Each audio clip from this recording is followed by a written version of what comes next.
So as we transition into this new unknown phase of government across the planet, it's not just about the U.S. government changing over. It's not just about that. It's about the entire global agenda moving us into this new system. Cryptocurrency will be part of it. Less food availability will be part of it. You having to do things that your government wants to access food is going to be part of it. There's a huge change here, and it's all based in moving around food as the center point. So if you can understand food as the center point of it all, you can work your way back as to how to prepare, what you're going to need. And I really believe that the timing of this event of change across the planet, in the United States, everywhere, is coinciding with these changes with the planetary alignments, bringing in a new magnetic field in the outer solar system as we come into October of 2024. Now, in earnest, the strongest point of that will be October 2024. But the field will be pretty much formed and we'll be on the other side of the sun in April of 2024. So between now and then, literally 3 years from now, we're going to see the most vast, sweeping earth changes that you have in your wildest dreams thought was not possible, will be possible.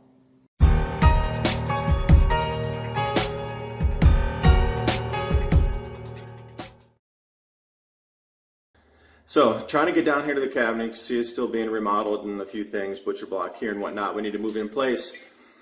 Now, in the rush to move out and get out and bring some stuff down here for supplies, what was left behind was a small array of pans and pots, just for, a handful to get cooking until bringing more stuff out of a storage unit or wherever. Now, a lot of people are going to face the same thing. You're going to grab stuff and you're going to run, but I'm going to try to use this canning jar to be able to boil up some pasta in it. I've canned a ton. I know that these don't break when they're in water, so I'm going to go ahead and try one here on the stove, and we'll see if it cracks or breaks. And I'm going to do some simple noodle just like this. A lot of people are going to have these, storable packs, and I'm also going to try to do something a little more hearty here with a longer cooked noodle versus just bringing the water to a boil enough to get those noodles softened and then mix in everything.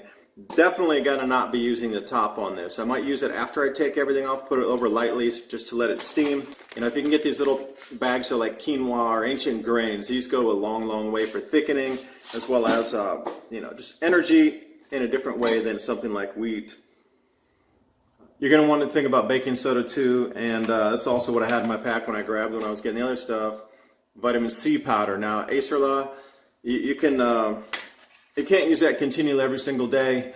You have to take a break from it. With something like Camu, in the powder is way easier to go because you can pack it in anything. So let's take a look. Will this break on the stove? Now the stove I'm going to use is an electric, and I want to get rid of that, and we're going to bring a propane stove in here because I like to cook with fire instead of using electricity. But for now, we're all going to be in a pinch, or we're all going to be stuck somewhere if supply chains are going down. So, also think about a Brita filter. If you have a Brita, this thing you can run tap water through it, and not that I suggest that, but after you would boil some water, purify it, then you can run it through here. So this thing is measured out here. I'm going to go to around maybe right around 500 or so. Now the secret, I'm not going to bring it to a full raging boil. Just going to head and put it at probably 6 or 5. I want to get it red. Remember, this glass is going to be super hot after you, so just don't go like this and touch it. All right, I'm going to sit right here with you for a minute, and we'll see if we're going to crack or if we're going to break. I can already see some bubbles forming on the inside. I'll let it get to a very low bubble, if you will, not even a roaring boil, just a very low, where you can start, when like this, you can start to see a few bubbles coming off the bottom there.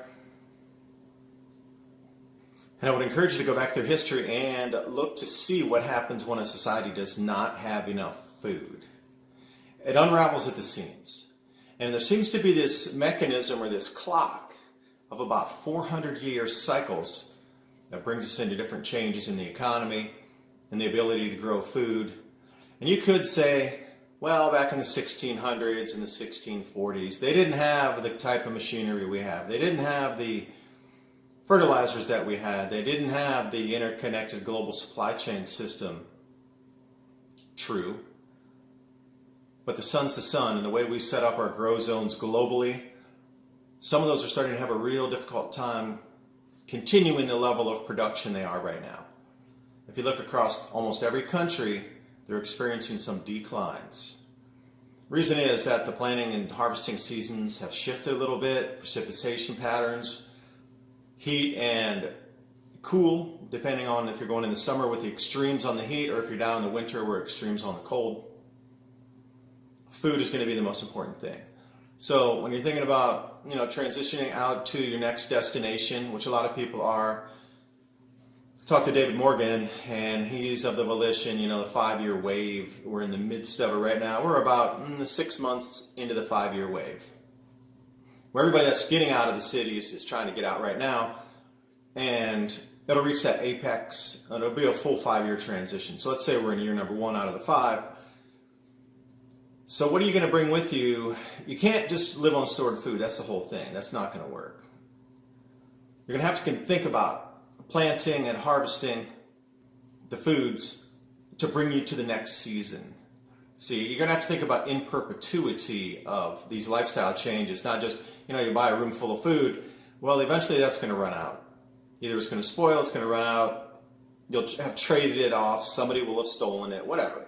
There's a million things that could go wrong. Natural disaster, it's all gone. So think about what you can do to bring that to the next generation, if you will, of your preparedness. Like for me, I was down in a store yesterday, and it is getting toward planting season. A lot of places have seeds now. So what I did is I just started buying different varieties of beans here, because I know that growing this, I can bring it into then another gigantic yield of what I grow. So I'm not going to get 5 of the same pack. What I'm going to do is get a different variety. Purple's one of my faves. So think about the trellis. Think about getting your beans up to, saving 50% or 25% for the next year. That's the way the old farmers used to think. They used to have to save their crop. Now we have all these GMO and type of things that they didn't have in the 1600s. Nonetheless. Now again, another thing, fire log. You can pick one of these things up for under $2, and all you have to do is shave a little piece off, and it'll help you start some fires if you need to cook. And it's realistic that we might lose electricity, so until you figure out, after you lose your electric, where you're going to cook your food, you're going to have to go by fire. And again, get a couple different types of pans. One that could be used for fire, that'll just be for fire, that is not made of plastic, doesn't have any plastic on it, so it doesn't smoke and burn if it gets warm. Now this here is starting to steam off, so no breakage so far. But as you do these preps and you're thinking about it in the future, what's the next generation of what you can bring into fruition? Because this stuff, it's a pinch. It's only usable just because I had it right now. So what I want to do at this point is I'm going to take it in, I'm just going to drop it in, and luckily the glass is not that hot right here.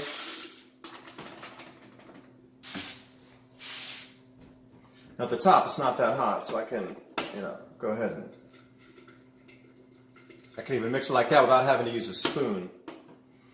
I'm trying to go as rudimentary as I can. You got no spoons, you don't have any utensils, you got a jar, you found a place for heat. Now for sure this will not work on a fire. You'll crack that glass so fast. But what can we do right here, right now? I was thinking about, I'm down here in a cabin that is 90% renovated. We still have a fair few things. There's going to be some more dust. We didn't move everything in knowing there's going to be more dust.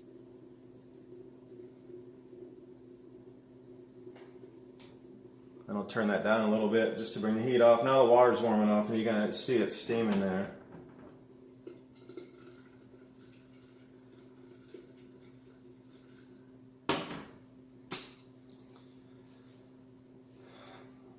So understand that nothing's going to be perfect in your scenarios or situations. There's always going to be something that bent, shifted, or moved in your planning.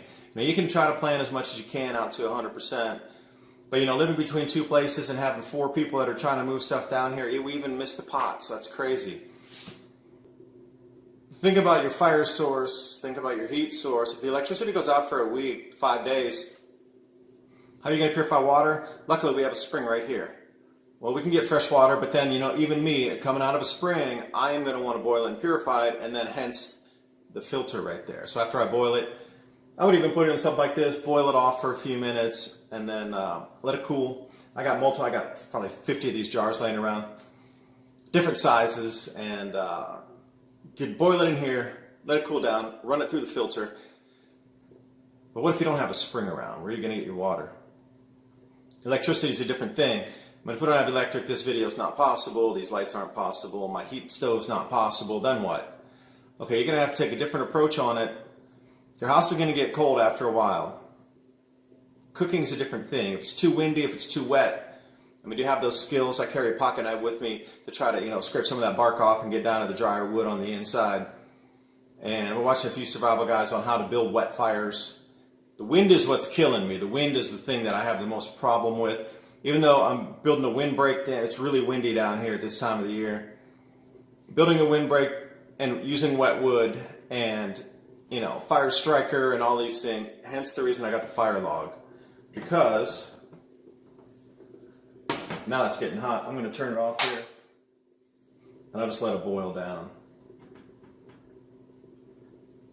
Now I know it might not have been the quite amount of cooking time that was required, but I'm trying not to break the glass here. There's enough latent heat in there to finish the rest of the noodle softening. Now, I didn't put the quinoa in because quinoa takes much more time to cook than that would. I'd be eating raw quinoa, and that's definitely not the way you want to go. Indigestion and real difficult to chew, not good taste at all. So here we are. I'm going to be able to make this. Still a little, now it's starting to get a little hot. As I was saying, now it's starting to get hot. In the beginning it wasn't hot on the lid, but now it's at that point. If I had tongs to do the canning, I would definitely be using those right now. But for me, I'll just slide it off to the side, let it cool down enough where that lid's or the mouth's not so hot. If I had more time, I would probably soak that quinoa for about an hour and then cook it, because once it's soaked, it's real easy to cook. You cut your cooking time by about 75% if you pre-soak the quinoa. And all kind of things to think about moving forward. Ancient grains are going to be cheaper than buying your wheat flours and whatnot. We found cassava flour is a real good one. But these changes are real. And this great distraction reframed from the Great Reset is, no joke, your food prices are going to be up 50 or 100% by the end of the year. And all these new programs that are being ushered in with this whole green agenda, build back greener, and all these catchphrases, knocking down on the Keystone Pipeline permits. So what's that going to do is drive prices of fuel up instantly. So there's going to be a knock-on to transportation costs, because you can't tell me that if fuel prices in America triple or quadruple, which they would, that trucks are going to still run the roads for the same price that you're buying things in the supermarket. That's an impossibility. Running it down the rails, okay, but then you still have the delivery from the rail yard and terminus into a supermarket in the city or a regional area, county. So think about these things. Why do you think everything's happening right this second? The powers that be, the banking elite, have put us on the same system for the last, I would say since the 1600s, after the last grand solar minimum, in earnest, since the mid-1800s. With the central banking, and especially when 1913 and forward. That's more than 100 and some years. The entire planet's been built out on use of debt, global control of money, money supply, and military. And suddenly, this year, they have a change of heart where they really want to reset. They love us all within 1 year. Strange. So everything's going to move green. So there's an agenda behind the movement from one to another. You could probably put a few ideas in there why you might think that. But, yeah, and since that's even cooler than it was when it was cooking. Okay. Give it one last stir there, and I'll just move it off to the side. I might leave it like half on there. The bottles that you're using for your water supply, the 20 gallons are awesome. You can go get those from a distributor empty, like in your office. Remember when the water would run out and you'd have to put the new one in and go gurgle, gurgle. Those empty ones, those are 20 gallons. So you'll be able to get one of those and take it somewhere else and refill it.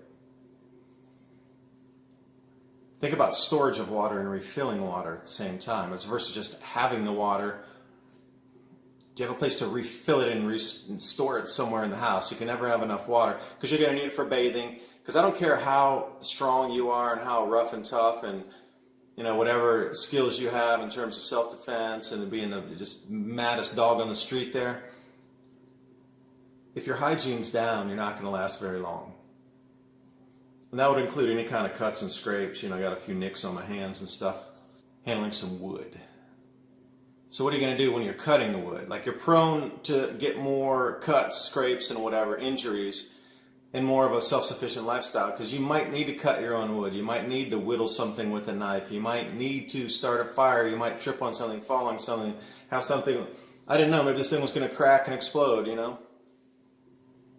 But I've done enough canning in water to know that these things don't generally break at lower temperatures. And when I say that, fire will break your glass, absolutely. You cannot do this with fire. Like, if I was going to we're moving this to a propane stove because I do not like cooking with the electricity. I just don't. Moving to a propane stove with the flame, that was impossible. I would have to put another metal plate on it and dissipate that heat out enough and then put that glass jar on. Like, I couldn't have cooked straight over the flame. That would for sure have broken. So it's just learning a few things through trial and error. Like, you get something to snap and break on the stove, you're like, oh no, it's hot, you got to clean it up, learn from your mistakes, but get yourself a good medical kit. You're going to have to just get more basics. So if you got the chance right now, today, run out and buy a bunch more gauze. I have a thing of even duct tape in my medical kit because duct tape's awesome. You can use it for an enormous amount of things. You don't have to get the white pretty tape that's, whatever, 5 times more price per roll. Get the real small rolls of duct tape, and they come in different colors and sizes. That is just as good, especially if you're going to want to keep it on for a longer time. Because I find that white tape always seems to fall off pretty easily. Duct tape will stay on there forever. If you can't duck it, how the old saying goes. So as we transition into this new unknown phase of government across the planet, it's not just about the U.S. government changing over. It's not just about that. It's about the entire global agenda moving us into this new system. Cryptocurrency will be part of it. Less food availability will be part of it. You having to do things that your government wants to access food is going to be part of it. There's a huge change here, and it's all based in moving around food as the center point. So if you can understand food as the center point of it all, you can work your way back as to how to prepare what you're going to need. So keep your eyes to the landslides and the sinkholes and the mud volcanoes. I saw there was a couple new mud volcanoes erupting across the planet. These are all signs that the crust is getting pulled into an ellipsoid slightly, which will continue through 2024. And I really believe that the timing of this event of change across the planet, in the United States, everywhere, is coinciding with these changes with the planetary alignments, bringing in a new magnetic field in the outer solar system as we come into October of 2024. Now, in earnest, the strongest point of that will be October 2024. But the field will be pretty much formed and we'll be on the other side of the sun in April of 2024. So between now and then, literally 3 years from now, we're going to see the most vast, sweeping earth changes that you have in your wildest dreams thought was not possible, will be possible. But we're in for some massive earth changes here, and the first thing you want, the one thing that'll indicate that we're heading into this ellipsoid secondary magnetic field pulling the earth from a sphere, more of an egg shape, is exactly landslides, mud volcanoes, and sinkholes. If you start to see them in the Uber where you're like, that makes no sense, that's the biggest landslide ever in the last 100 years. It's the biggest landslide that closed down part of arteries in a country for delivery of something, massive disruptions in supply chains based on landslides. It's in play. And then you really know that the coupling of all this together, the food inavailability or the lack of our current civilization to grow as much food as we normally could through the last 150 years, almost 200 of stability in grow seasons and grow zone areas. Those crops are set for a certain zone, moisture patterns, temperature, harvest at this time, plant at this time. That's all out the window now. Economy's shifting.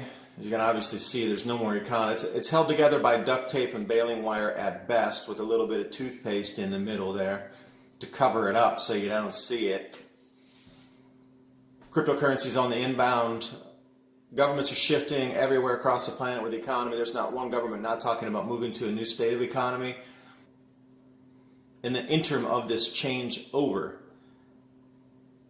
it's going to be tumultuous as things are shifting and things aren't holding together, and they have to quickly find a replacement for it and try to prevent the chaos and the panic and people, really reacting to the stimulus around them. Because when your food price is going up 50, 100%, the economy is going to be doing something strange as we move forward. The destruction of the economy by not using fossil fuels, bringing in a green agenda, is going to exacerbate and make that collapse happen even faster. You wonder why the plan is right this second. Why did everything switch in 2020? They held it together for 150, 180 years of the present paradigm, and then suddenly this year we shifted. Your guess is as good as mine. I have my own thing about the Great Distraction with the food inavailability, because go back through history, and hungry people do strange things. They're uncontrollable. You can't push them with a narrative. You can't carrot and stick them down to the next week, it's the next plan, it's the next thing, right? It won't work like that.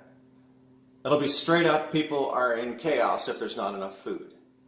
Economy, that'll be more of a mental thing for a lot of people, but if you give them enough money so they can buy food, they'll still stay in their zone.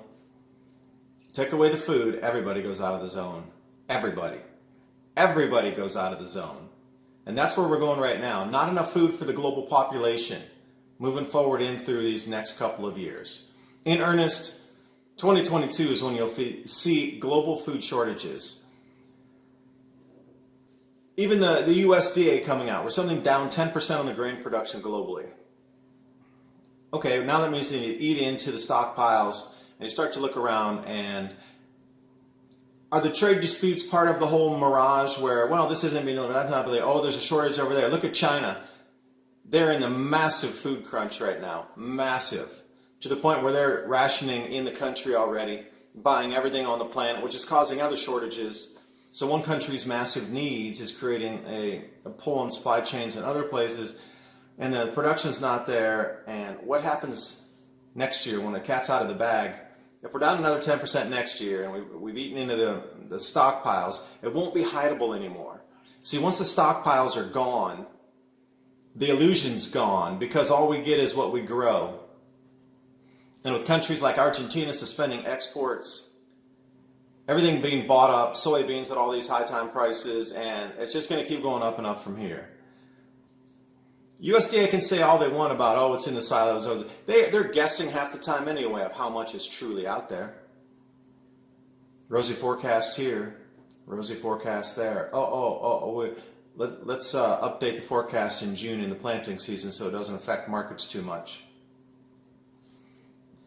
Go outside the major producers. If Argentina, the third largest corn producer in the world, has suspended its corn exports, and they give the excuse that, it's for animal husbandry in the country, we don't want to disrupt that.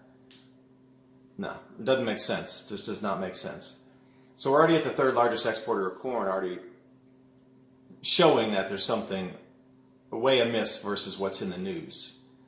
And look around the rest of the world where they're starting to have export tariff cuts for imports because they're having problems with civil unrest in other countries too. Look where devaluing currencies are driving governments in extreme action to feed the citizens. It's just the beginning.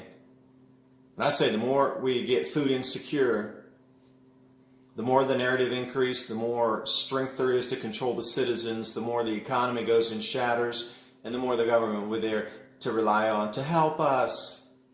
When they could have helped us by telling us to prepare for this event, and everybody should have learned how to grow food. We all should have had victory gardens for the last 20 years. We should have had communities set up that we shared growing skills. We should have only used centralized production for things like steel, obviously, because you can't do that in your backyard. China failed miserably in the Great Leap Forward. Backyard furnaces, I encourage you to read what a disaster that was over in China. They had people breaking antique furniture to try to get the furnaces up hot enough, and they were using wood to try to do steel, and it didn't work. And that's just common metallurgy. You can't use wood to create steel. The temperatures are hot enough. You need anthracite coal or something, right? History repeats itself. Like centralized production should have been for things like autos, steel. We all should have had a sawmill in our own individual communities. We all should not be wondering and buying lumber and scared because lumber prices doubled at the Lowe's. Every community should have had a lumber mill in it. And the lumber mills now are so clean, so easy, so safe, and they're so compact. It's unbelievable how compact these things are now. We all should have been growing our own food and sharing those skills. We all should have been canning our own and preparing and saving it for the year when we did have an abundance of food. Well, imagine every family in let's say a neighborhood of 70 families in a neighborhood. Let's say 100. Okay, we use 100 because that's like a common size. If you're going to a community, 70 to 100 is probably the average size. 100 homes turning their entire yards or an abundance of their yard into a food growing area. Every tree planted in the last 20 years should have been a fruit tree or a nut tree, any kind of sustenance bearing tree, not ornamentals. Now think about how the world would be completely different right now. Companies wouldn't have made so much money. We'd be way more independent. We'd be spending much less on food. We'd be less dependent on systems. None of this would be really shocking for us because we would know we'd be self-sufficient and resilient. We wouldn't care about that because the food shortages would not mean much, because if you're growing your own food and you're raising your own goats, pigs, and chickens, and occasionally a cow, what else would you really need? Candy? Oh, you can grow sorghum to make your own sugar. Sugar beets, you can create your own sugar. What would you really need? You wouldn't need the dependence on the system is what you wouldn't need. You wouldn't need giant agri-farming is what you wouldn't need. And when the truth and reality comes out that that's what we've been led away from for 20 plus years, when governments around the world knew this was coming. Absolutely they did. Now the rest is going to be rationing on this planet for us, while the rest of that food is going to get stockpiled for continuity of government. If I'm anywhere close to where I'm going to be, they're going to start talking about rationing or implement rationing at the end of 2021. Rationing for sure in 2022, beginning. It's going to be on the blockchain. You're going to have to use an app. You're going to have to understand what blockchain technology is. It's immutable. You can't change it. And they're going to throw all these words like, it's going to be so safe. Your ration card will be safe in your phone app. Oh, we did away with all those other apps. These are the good ones, the ones from the government for your food rations. Those are the good ones. You're allowed to see those. You're not allowed to see Telegram, Signal, Parler, Minds, Gab, Brighteon, BitChute, Discord, Rumble. Nope, those aren't allowed. You can only use the one here from the Gov. It's the good one. It's got a little check mark on it. Yay. This is where we're coming to right now. Get ready. So I think this is cool enough. I'm going to have a little dinner here, but thanks for listening to my ramble. We are in interesting times, and it's all about the food. If I can impart one thing to you, the number one skill you need to learn this year is how to grow it and how to put it in this so you can save it for a longer period of time in your house. Because, little secret for you. When they come to do food confiscation around your houses, your neighborhoods, they don't take this stuff because they're worried about botulism.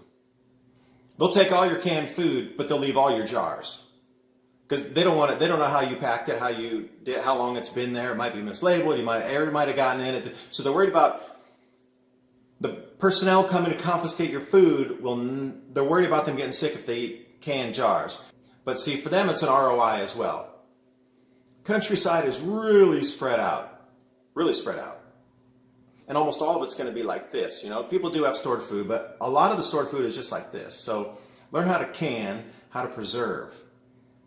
So that's the thing they're going to be going for, is the manufactured line type of items. Rolled right through on a manufacturing, canned, stamped date on it, label on it. The chance of getting sick from eating those cans when you open them is going to be almost nil. Chance of this, they're not sure. Anyway, we're in for big, huge, gigantic changes, and anyway, thanks for watching, and see you next video. Bye.